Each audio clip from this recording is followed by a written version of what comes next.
Back to another episode of Real Aussie Adventures.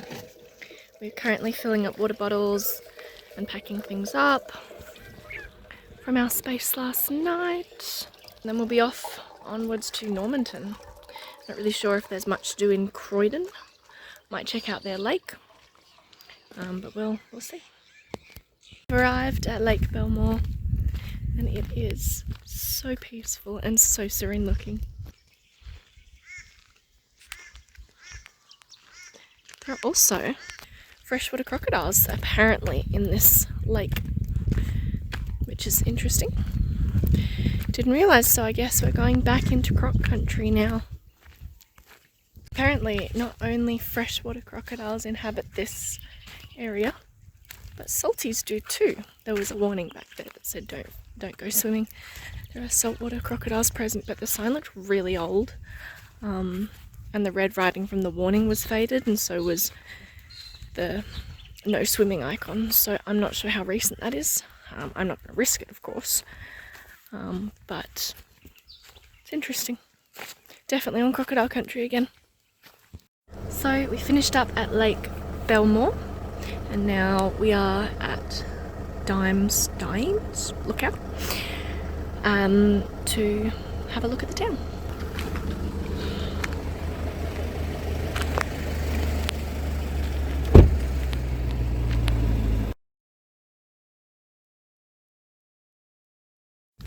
The final stop for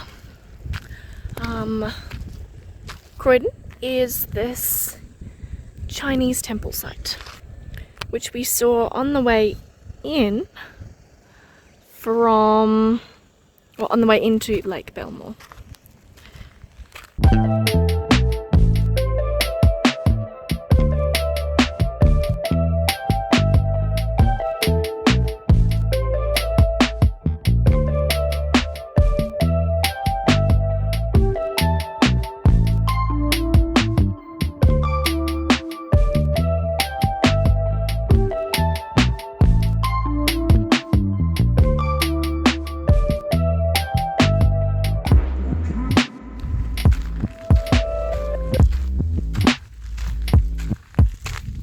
Crazy to think that this was just buried under a ton of, trees and shrubs and everything, and it wasn't found until it was burnt, as in the trees all around it were burnt and then discovered. It's similar to the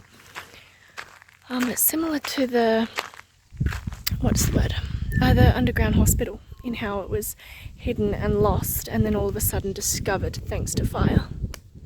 I don't eat pigs, but this practice is so beautiful and kind of just makes me want to have like a piece of pork to share with all of the Chinese people back in the day. That's an artist impression of what it would look like. And then the pig oven is just back there.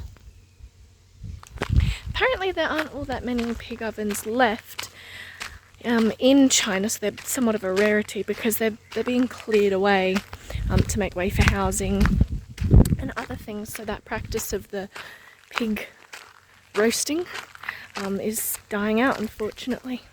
But I suppose that's a lot with a lot of different cultures. Things die out, practices change over time. Yeah, that is that.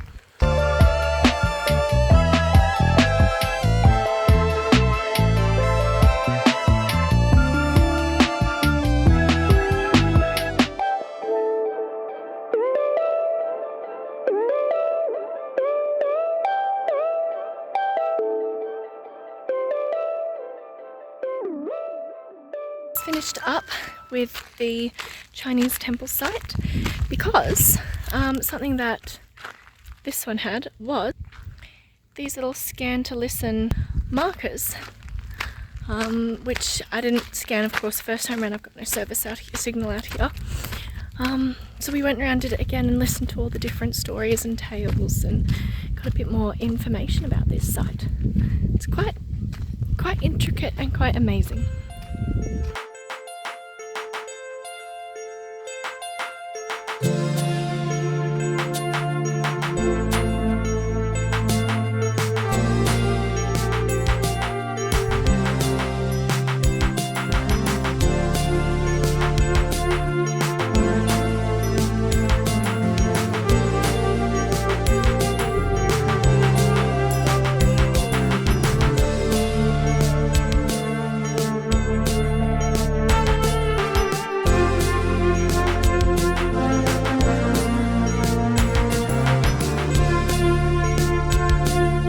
just arrived in Normanton and we are going to stop at our very first stop, which is one of the big things. Another big crocodile. Though this one has a name, his name is Chris, unlike the one in Wyndham, which was just the big salty. While we waited for the crocodile to be free and Jacob to get off the phone, I ended up going for a little town walk.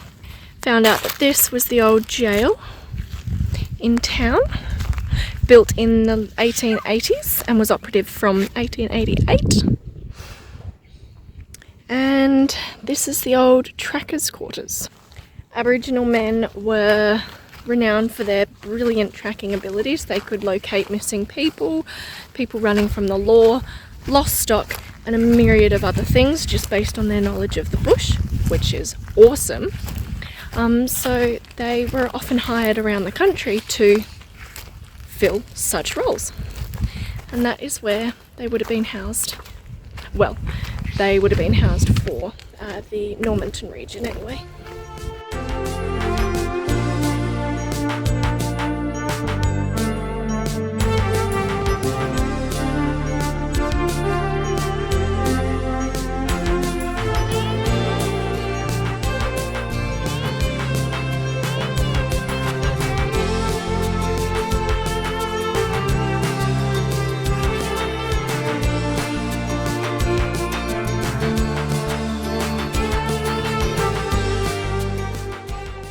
Pulled up, parked up at the beachy town of Karumba. Definitely gonna say it's not got much on Perth's beaches. The colour of the water though does look really, really, really inviting. Not gonna go for a swim though because we're back in crocodile country. Arrived in Karumba, checked the place out, looked at the Sunset Tavern. Prices were really extortionate, so we decided we'll come back later and check out the caravan park. Turns out the caravan park has its own little bar menu as well. So we've both ordered barramundi and chips for $28 for 2 people. Like $28 for both of us, which means $14 each.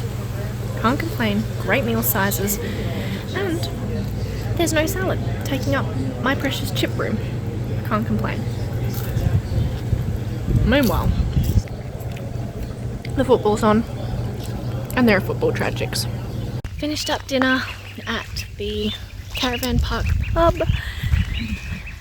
and now we are on our little hike over to the foreshore, or the beach, I don't think it's really a foreshore, to watch the sun set. Apparently it's only going to be a quarter of an hour walk. That's what Google Maps says, but we'll see how fast our legs can take us.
Brushed my teeth, just got back to the rooftop tent in the car, which is probably about maybe a 200 meter walk, when I realized had left my knickers hanging up behind the toilet door. They're washed, of course, and I just left them there to dry. But anyway, that'll be me. We're gonna head back to the tent, have a rest, maybe write up some more plans for the rest of Queensland. But yes, that is that. So thank you for tuning in to another episode of Real Aussie Adventures. Stay adventurous.